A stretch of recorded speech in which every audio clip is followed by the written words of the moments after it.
આવો પુનઃ આપણે સૌ કથામાં જોડાઈએ. વડીલો, પછી તો દેવતાઓએ ભગવાન શિવની સ્તુતિ કરી. ભગવાન શિવ પ્રસન્ન થયા અને ભગવાન શિવે દેવતાઓને કહ્યું કે હે દેવતાઓ, કોઈની ભૂલથી કંઈ અપરાધ થાય તો એ અપરાધને હું અપરાધ ગણતો નથી. દેવતાઓએ વિનંતી કરી, હે મહાદેવ, કનખલમાં હજી યજ્ઞ અધૂરો છે અને યજમાન મૃત્યુ પામ્યા છે.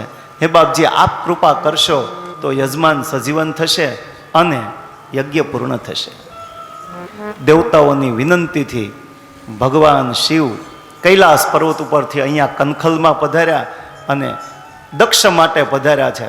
પછી એક બકરાનું મસ્તક કાપી અને દક્ષનું જે કબંધ પડ્યું છે ને, એ કબંધની સાથે એ મસ્તકને જોડવામાં આવ્યું અને ભગવાન શિવે કારુણ્યમય દ્રષ્ટિ એમના ઉપર કરી અને દક્ષ સજીવન થયો. હવે દક્ષને ભગવાન શિવના મહાત્માની, એના મહિમાની ખબર પડી અને ત્યારે દક્ષએ 3 શ્લોકમાં હોઠ હુલાવતા અને ગાલ ફૂલાવતા ભગવાન શિવની સ્તુતિ કરી. વડીલો, એ દક્ષ માટે ભગવાન શિવ કૈલાસ પર્વત ઉપરથી અહીંયા કનખલમાં પધાર્યા એટલે ભગવાન શિવનું એક નામ પડ્યું દક્ષેશ્વર, જે અહીંયા બિરાજે છે.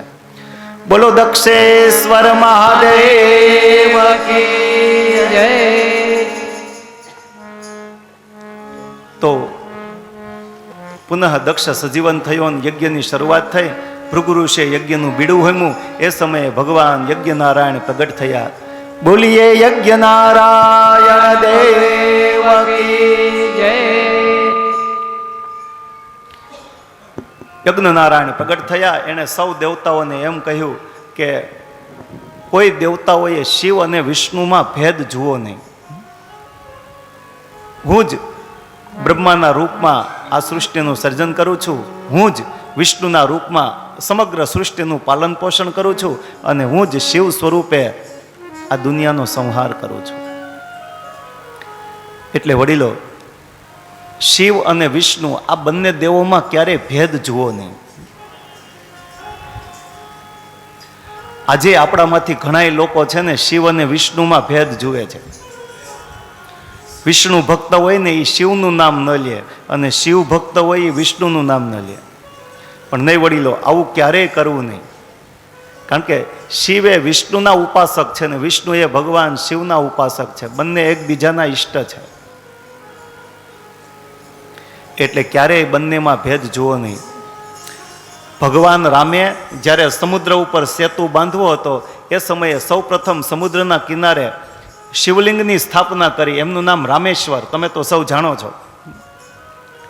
રામેશ્વરની જ્યારે સ્થાપના કરીને ત્યારે ભગવાન રામ ખુદ પોતાના મુખેથી બોલ્યા છે. રામાયણમાં લખ્યું છે કે શંકર પ્રિય મમ દ્રોહી, શિવ દ્રોહી મમ દાસ, તેનર કરહી કલપભર ઘોર નરક બિસ્બાસ. ભગવાન રામ કહે છે કે શિવનો કોઈ પ્રિય હોય અને મારો દ્રોહી હોય, અને મારો કોઈ પ્રિય હોય અને શિવનો દ્રોહી હોય, અમારા બંનેમાં જે કોઈ ભેદ જોશે ને એ ઘોર નરકમાં વર્ષો સુધી વાસ કરશે. એટલે ક્યારેય શિવ અને વિષ્ણુમાં ભેદ જુઓ નહીં.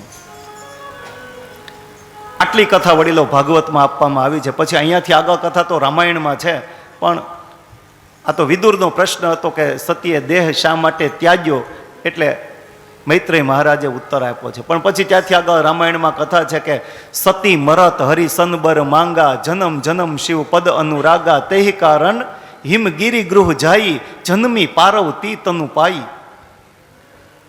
પછી એ જ સતી ફરી પાછા હિમાલયની ઘરે પાર્વતી તરીકે પ્રગટા અને પછી પુનઃ શિવ અને પાર્વતીના લગ્ન થયા. આવી સુંદર કથા છે. વડીલો, શક્તિનું સામ્રાજ્ય આજે આ પૃથ્વી ઉપર છે. શક્તિ વગર વ્યક્તિ નકામી છે. શક્તિહીન વ્યક્તિની શું કિંમત? શક્તિ વગર કોઈ વસ્તુ શક્ય નથી. આપણે જોયું ને કે ભગવાન વિષ્ણુએ સુદર્શન ચક્ર છોડ્યું અને સતીનું પાર્થિવ શરીર ભગવાન શિવના હાથમાં હતું અને એના 51 ટુકડા થયા અને એ ટુકડા જ્યાં જ્યાં પૃથ્વી ઉપર પડ્યા ત્યાં બધે મોટી મોટી શક્તિપીઠો સ્થપાય. આ શક્તિ આજે વડીલો આ પૃથ્વી ઉપર હાજરા હજુર છે. 51 શક્તિપીઠો છે. તમે બધાએ કદાચ દર્શન કર્યા જ હશે.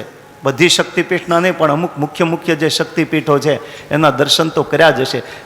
ત્યાં સાક્ષાત માતાજી બિરાજે છે. આ ભાગવતમાં તો નહીં વડીલો, પણ દેવી ભાગવતમાં આનું બહુ વિસ્તૃત વર્ણન છે કે કઈ જગ્યાએ માનું કયું અંગ પડ્યું અને ત્યાં કઈ શક્તિપીઠ સ્થપાય. આનું વિસ્તૃત વર્ણન દેવી ભાગવતમાં આપવામાં આવ્યું છે.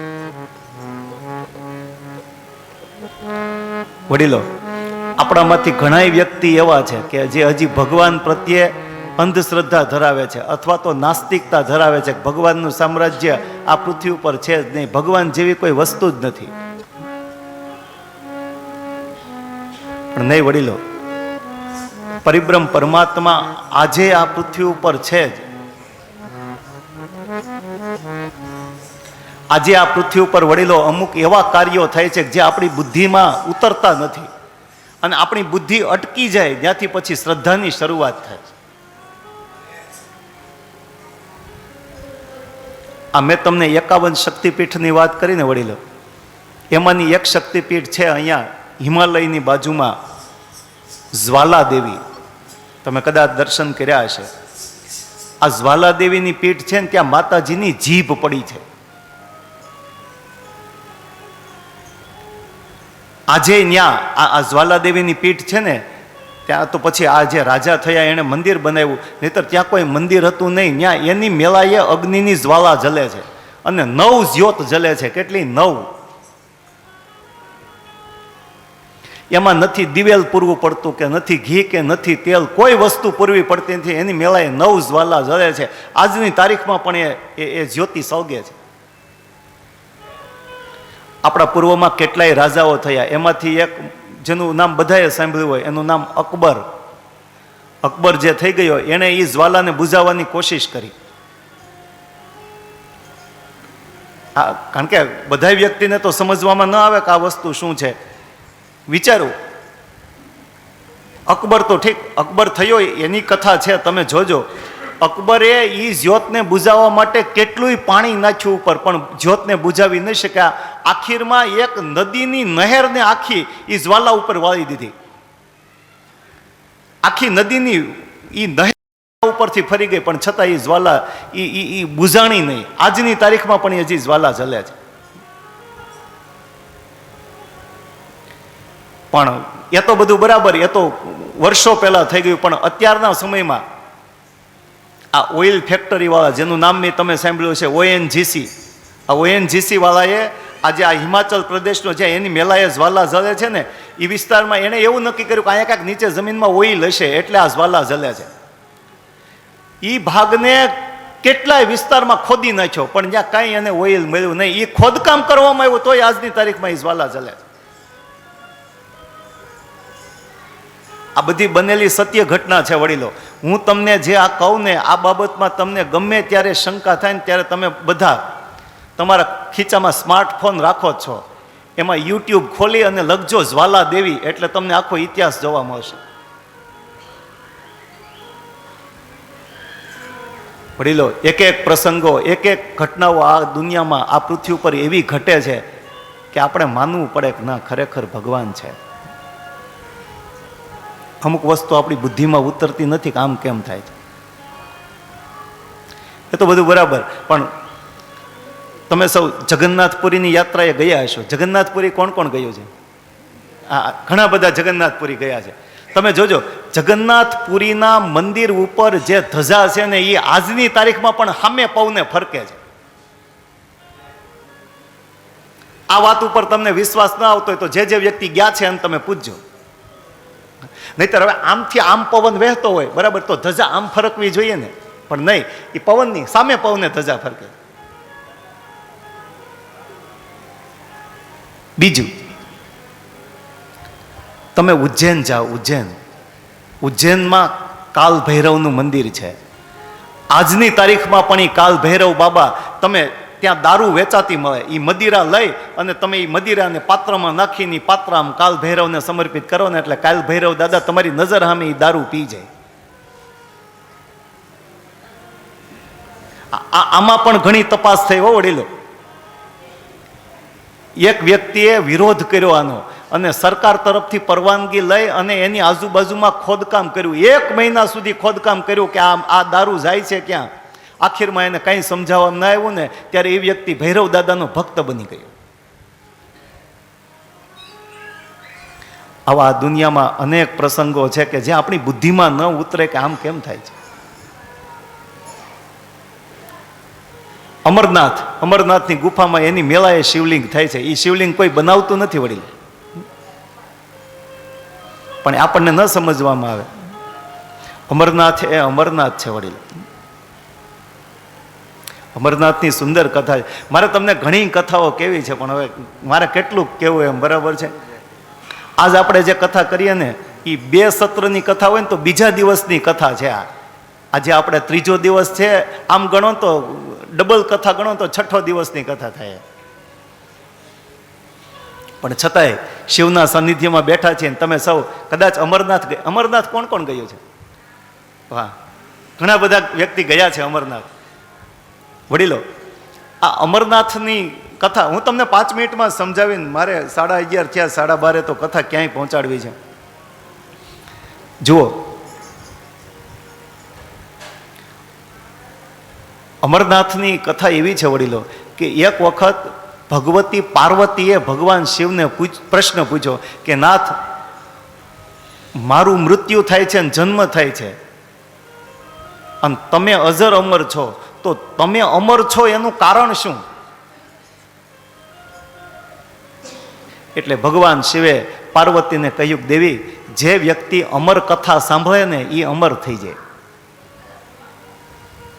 અને પછી પાર્વતીએ હઠ લીધી કે મને અમર કથા સંભળાવો, મારે પણ અમર થવું છે. ભગવાન શિવે કહ્યું કે આ અમર કથા હું તમને અહીંયા ન સંભળાવું, કારણ કે અહીંયા ઘણા જીવજંતુ છે, પક્ષીઓ છે, પશુઓ છે. જો એ અમર કથા સાંભળે તો એ અમર થઈ જાય, તો હું સૃષ્ટિના ક્રમમાં બાધક બનું. કારણ કે સૃષ્ટિનો ક્રમ એવો છે, જાતસ્ય હિ ધ્રુવો મૃત્યુ, જે વ્યક્તિનો જન્મ છે એને મરવું જ પડે. પણ ભગવતી પાર્વતીએ વડીલો હઠ લીધી કે કોઈ પણ રીતે નાથ મને અમર કથા સંભળાવો. અને આપણા દેશમાં 3 હઠ વખણાય છે. એક સ્ત્રી હઠ, એક બાળ હઠ અને એક જોગી હઠ. એક રાજહઠ પણ કહેવાય છે. અને પાર્વતીએ એ હઠ લીધી અને એ હઠ પૂરી કરવા માટે ભગવાન શિવ તૈયાર થયા. હવે આ દુનિયામાં એવું કયું સ્થાન કે જ્યાં કોઈ આવતું ન હોય, એવા સ્થાને આને અમર કથા સંભળાવી છે. અને પછી ભગવાન શિવે વડીલો કૈલાસ પર્વત ઉપરથી પ્રસ્થાન કર્યું. હવે જેણે જે અમરનાથ ગયા છે ને મારી સાથે ખાસ જોડાય. તમે જોજો, ચાલતા ચાલતા ભગવાન શિવે પહેલા પોતે જે નંદી ઉપર બેઠા હતા ને એ નંદીને છોડી દીધો. પહેલા વહેલા નંદીને જે જગ્યાએ છોડ્યો ને એ પહેલગાંવ, પહેલો પડાવ પહેલગાંવ આવે ને અમરનાથ જાવ એટલે પહેલગાંવ. ત્યાંથી પછી ભગવાન શિવ આગળ ચાડ્યા. પોતાના ભાલમાં જે ચંદ્ર બિરાજે છે ને, જો ચંદ્ર સાંભળે તો ચંદ્ર એ અમર થઈ જાય. પછી એકમથી પૂનમ સુધી વધે ને પછી પડવાથી અમાસ સુધી ઘટે ને એ ન થાય જો અમર કથા સાંભળી જાય તો. એટલે પહેલગાંવથી આગળ ચાલ્યા અને બીજી વાર ભગવાન શિવે પોતાના કપાળમાંથી ચંદ્રને છોડ્યો. જે જગ્યાએ ચંદ્રને છોડ્યો ની ચંદનવાડી, જે વ્યક્તિ અમરનાથ ગયા છે એને ચંદનવાડીમાં પડાવ કર્યો હશે.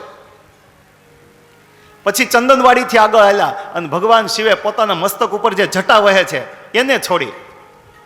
જે જગ્યાએ ભગવાન શિવે ગંગામાંથી જટાથી ગંગાને લઈ અને મૂકી એ સ્થાન પંચતરણી. પછી પંચતરણીથી